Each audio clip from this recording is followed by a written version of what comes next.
बीती कथा सुनने के लिए सभी लोग भगवान नाम गाएंगे। भले भागवत महापुराण की जय हो।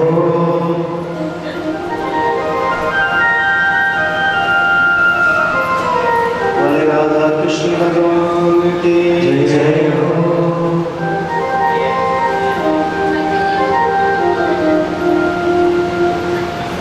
भले बांके बिहारी लाल की जय हो।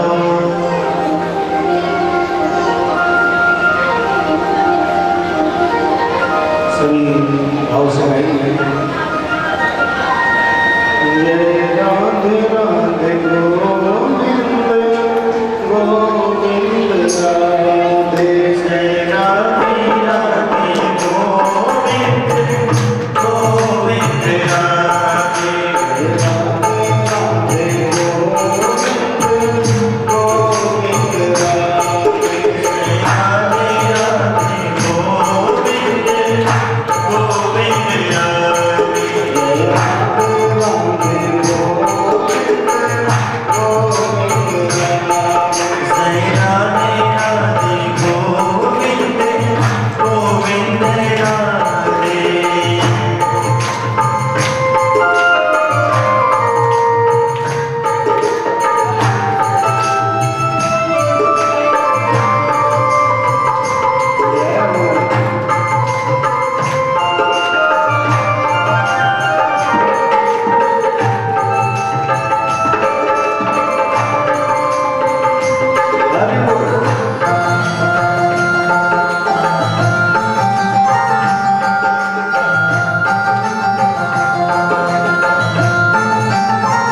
परमात्मा की पावन कथा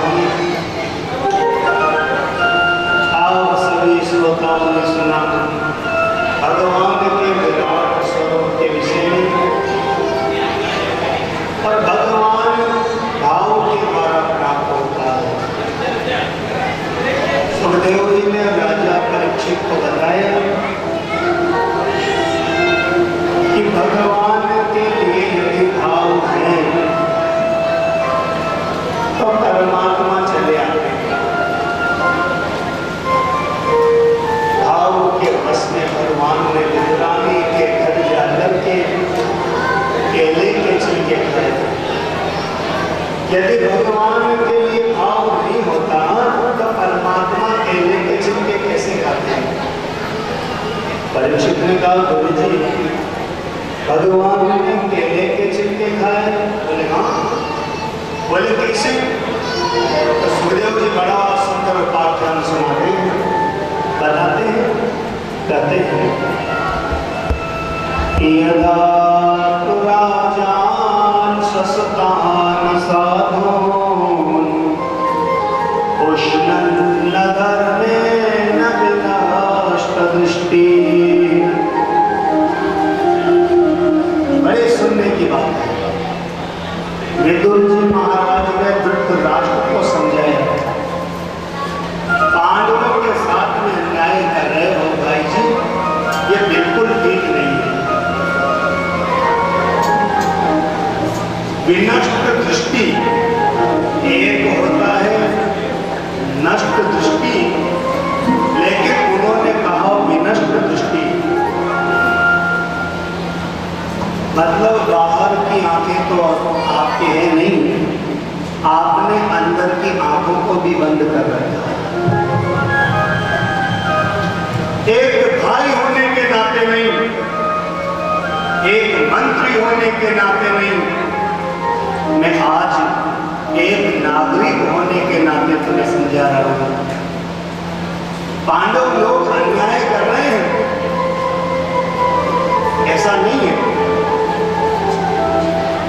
कौरवों के पक्ष में आप खड़े हो और दुर्योधन में आप ममता रखते हो, इसलिए पांडवों को आप समझ नहीं पा रहे। अरे पांडव तो बिल्कुल सरल सीधे हैं, ये कौरव उनके साथ में अन्याय कर रहे हैं, इसलिए उस अन्याय को रोको, वरना अन्याय की बेल पर कभी न्याय का फल नहीं आता। इसलिए दुर्योधन को समझाओ, उनके साथ में जो अन्याय कर रहा है उसे रोको।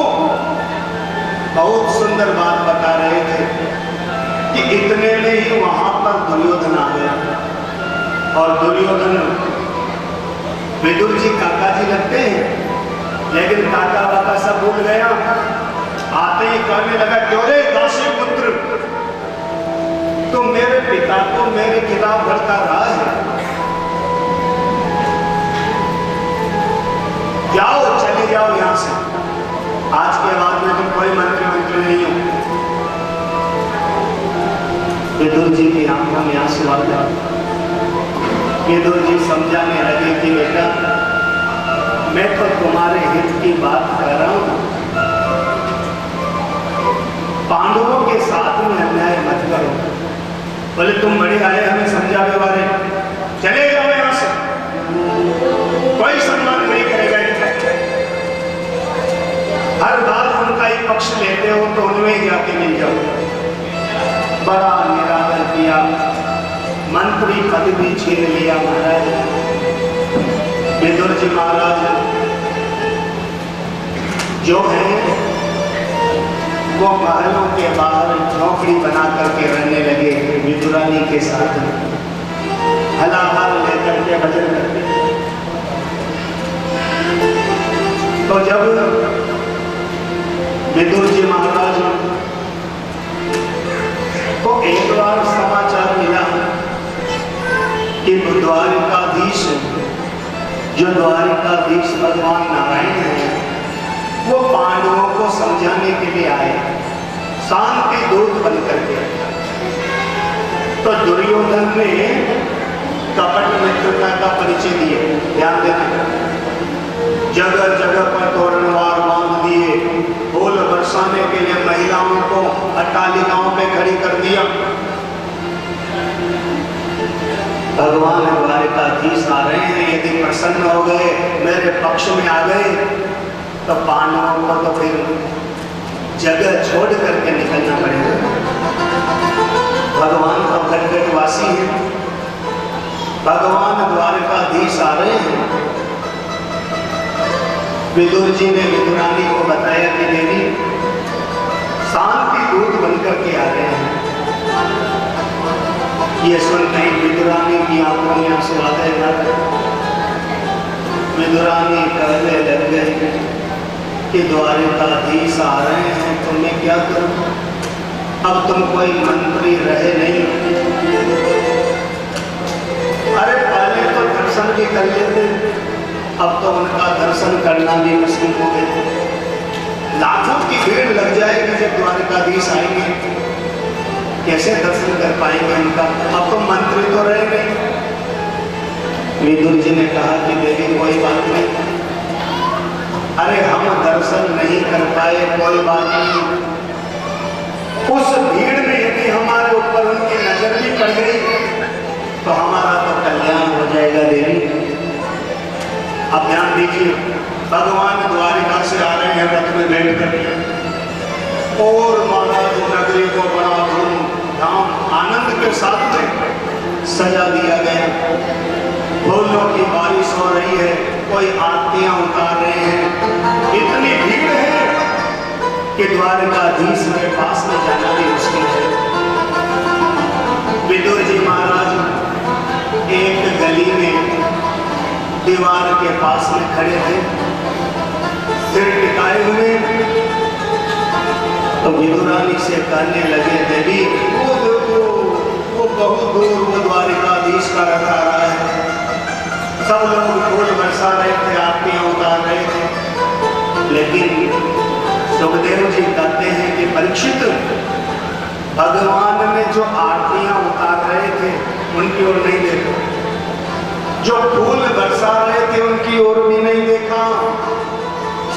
सीधे जहां पर विदुर जी महाराज खड़े हुए थे, भगवान ने उनकी तरफ देखा। तो विदुर जी महाराज कहने लगे विदुरानी थे कि देवी को ऐसा लगे कि जैसे द्वारिकाधीश हमारी ओर देख रहे हैं। विदुरानी कहने लगी कि हमें मोह जैसे लगे। भगवान का रथ आया, महलों में भीड़ लगी हुई थी। विदुर जी महाराज भी बैठ गए नीचे। भगवान ने सबको प्रणाम किया और भगवान कहते हैं कि मैं शांति दूत बन करके आया। देखो दुर्योधन, मैंने हमेशा तुमको सुयोधन कहा है, लेकिन मैं आज तुमसे एक बात पूछना चाहता हूं कि पांडव क्या लगते हैं तुम्हारे? बोले ये भी कोई बात पूछने की है? पांडव तो मेरे खास काका जी के लड़के हैं। खास काका के लड़के हैं? बोले हाँ। बोले काका जी के लड़के हैं तो इसका मतलब तुम्हारे भाई हुए? बोले हाँ, 16 आना सच कर रहे हो, मेरे भाई हुए। बोले तुम्हारे भाई हुए तो इसका मतलब आधा राज्य के अधिकारी हुए, लेकिन आधा राज्य नहीं, केवल 5 गांव दे दो, उनमें रह लेंगे, ये युद्ध बुद्धि छोड़ो। ये सुनते ही दुर्योधन को क्रोध आ गया और कहने लगा, क्या बात करते हो कृष्ण, इन भिखमंगों को 5 गांव दूंगा मैं? स्वच्छग्रे नहीं वदाश्यामी बिना युद्धे न केशव। केशव सोए की नौक के बराबर भी बिना युद्ध के नहीं दूंगा। भगवान ने कहा कि अरे दुर्योधन, युद्ध क्या होता है तुम नहीं जानते। हजारों छत्रानियां विधवा हो जाएगी, हजारों बच्चे अनाथ हो जाएंगे, खून की नदियां बह जाएगी। युद्ध क्या होता है उसकी परिवेशिका से तुम परिचित नहीं हो। कहानियों में सुना होगा तुमने युद्ध के बारे में।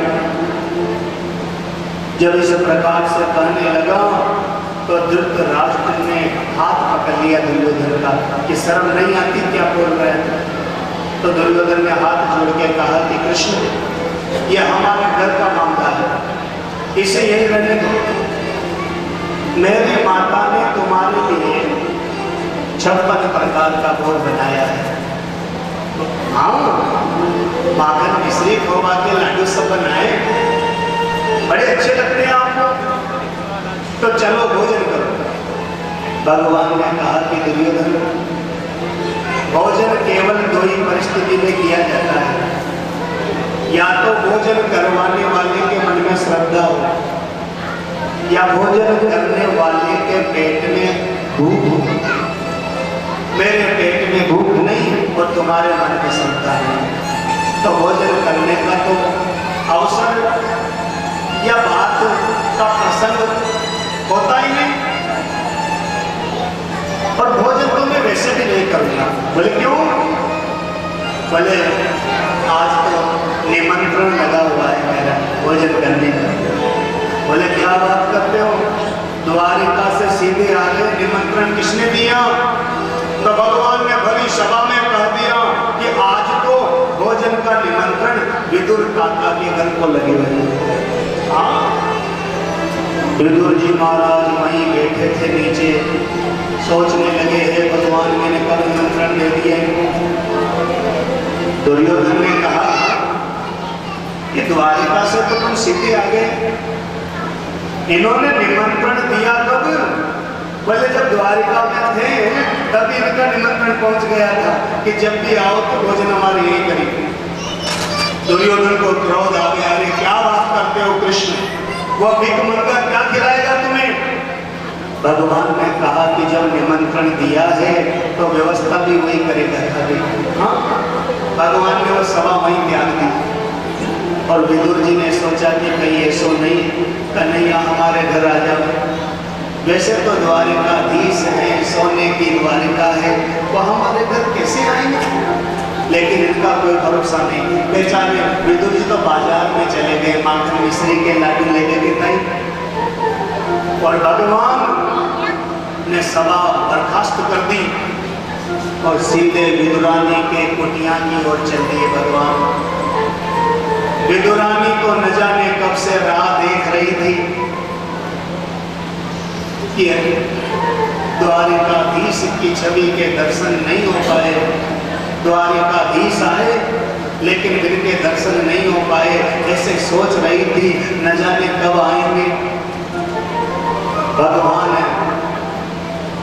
तपती हुई धूप में विदुरानी की कुटिया की ओर बिना रथ के पैदल पैदल गए। हाँ, और जब भगवान कुटिया के पास में गए तो अपनी चरण पादुका उतार दी, नंगे पैर जा रहे हैं। भगवान जहाँ रहते हैं तो वो मंदिर होता है, हम लोग चरण पादुका उतारते हैं ना, तो भगवान के लिए भक्त जहाँ रहता है वो भगवान के लिए मंदिर होता है। भगवान ने अपनी चरण पादुका उतार दी और नंगे पैर विदुरानी की कुटिया की ओर बढ़े। अब विदुरानी तो ना रही थी, और विदुरानी जब ना रही थी भगवान दरवाजा खटखटाने लगे। काकी जी सुनती हो? अरे काकी जी दरवाजा खोलो। अब विदुरानी तो ना रही थी, उसे ऐसा लगा अरे ये तो मेरे द्वारिकाधीश की आवाज है, अरे ये तो मेरे कन्हैया की आवाज है। वो नाना वाना सब भूल गई, वस्त्र पहनना भी भूल गई और आकर के दरवाजा खोल दी। सुखदेव जी कहते हैं कि परीक्षित जब भगवान ने देखा विदुरानी को तो भगवान ने सोचा कि मेरे आने की खुशी में इसको अपनी देह का भान भी नहीं रहा।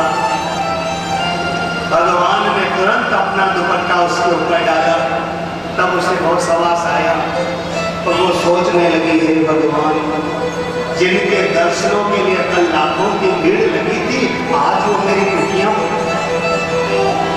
विदुरानी कहने लगी आओ द्वारिकाधीश, आओ केशव। अब सोचने लगी है भगवान कहाँ बैठाऊं इनको, ऐसी कौन सी जगह है जहां पर बैठा बैठाऊं।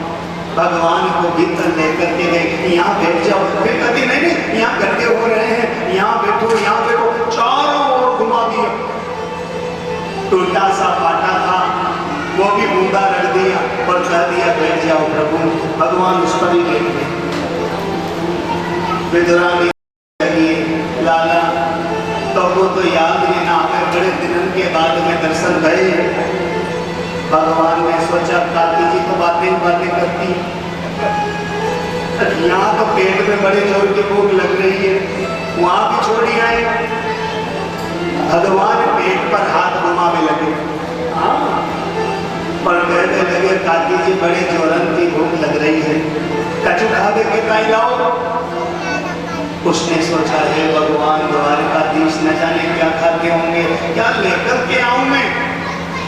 वो कहने लगी कि देखो अभी तुम्हारे काका जी आगे वाले हैं, पर जो ही आएंगे तुम्हारे लिए खूब पकवान मंगवाएंगे, खूब प्रेम से पहियो।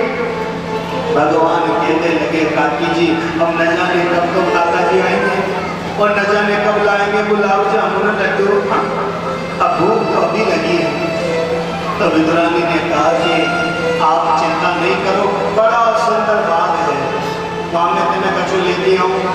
तो केले लेकर के आई है और पत्तल भगवान के सामने रख दिए। केले छिलने लगी तो छिलका पत्तल में रख देवे, केला एक तरफ फेंक दे। भगवान ने एक छिलका उठाया, खाने लगे, बड़े प्रेम से वो खवावे और भगवान पा रहे हैं छिलके। हाँ 7-8 छिलके भगवान खा लिए। भगवान को पता ही नहीं मैं क्या खा रहा हूँ, और बड़े प्रसन्न हो रहे हैं काकी जी, बड़ो आनंद आ रहा। हाँ उसी समय विदुर जी आए, दरवाजा खटखटाने लगे। अरे सुनती हो? तो विदुरानी दौड़ करके गए और दरवाजे पर जब विदुर जी को देखा तो विदुर जी को तो भगवान दिखे नहीं, भीतर थे। तो विदुर जी कहने लगे कि देवी आज कौरवों की भरी सभा में द्वारकाधीश ने मेरा सम्मान किया है। जब दुर्योधन ने कहा कि मेरी माता गांधारी ने तुम्हारे लिए 56 प्रकार का भोग बनाया है, तो सबके सामने मना कर दिया कि नहीं, मैं तो भोजन विदुर काका के घर कोई करूंगा। तो देवी वैसे तो द्वारकाधीश है, मालूम नहीं आवे या नहीं, पर कहीं आ जावे तो इसलिए जल्दी से झाड़ू लगाओ, हाँ गोबर से लीपो, कहीं द्वारकाधीश आ गए तो। विदुरानी ने कहा कि आने वाले ही आ गए। बोले आ गए? बोले हाँ। बोले कहाँ है? अब विदुर जी ने आकर के देखा भीतर तो केले के छिलके खा रहे थे। विदुर जी की आंखों में आंसू आ गए। विदुर जी महाराज क्षमा मांगने लग गए, हे गोपाल, हे मधुसूदन, हे द्वारकाधीश, अरे क्षमा कर दो, ये तो बिल्कुल पगली है, यहाँ को तो कुछ समझ भी नहीं। कोई अतिथि घर में आवे तो आपको सत्कार कैसे करे। अब देखो आपको केले के छिलके खवा रही है। भगवान ने कहा केले के छिलके? भगवान ने कहा कि काका जी मोको तो पता ही नहीं चलियो कि मैं केले के छिलके खाता हूँ। हाँ विदुर जी ने माखन मिश्री के लड्डू दिए, बोले लाला जाको खा, बड़ो आनंद आएगा। भगवान ने लड्डू भी खाए। विदुर जी कहने लगे आनंद आयो? भगवान ने कहा काका जी एक बात कहूँ? बोले बताओ।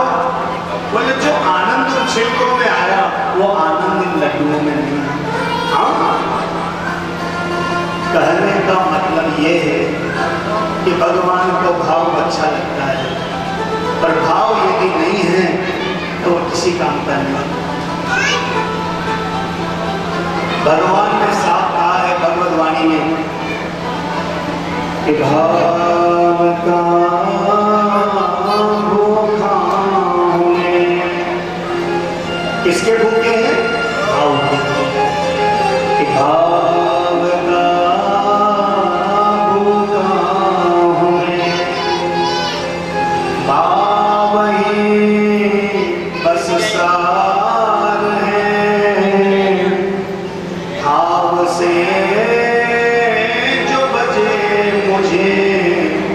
उसका बेड़ा पार है।